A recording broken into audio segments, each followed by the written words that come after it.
Hello, this is your boy Miguel from the Mobile 757. You know, I get down and get straight to the point.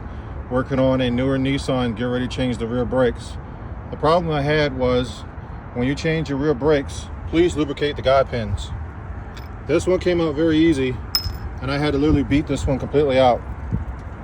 30 minutes of my time trying to get this out to help a customer. Otherwise, they're going to be buying a caliper and a new bracket. Reason being, they didn't lubricate. That's me.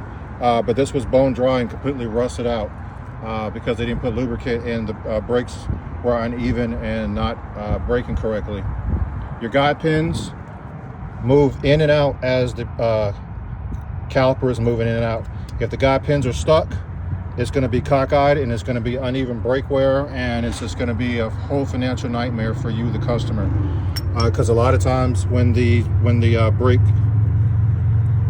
pins get stuck, or you can't get them out unless you got to heat it up and do all that stuff.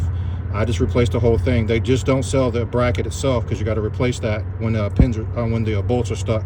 You got to replace the caliper too. With that being said, always lubricate your guide pins when you're doing your brake job. Don't just stick brakes up there. It's going to cost you more in the end.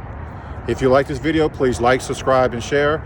If you found any benefit to this video, hit the super thanks. And if you want to see the videos quicker than anybody else, hit the join button as well as subscribe. But the join button itself will let you see it 3 to 5 days earlier, and it has a lot of perks to go along with it. Thank you.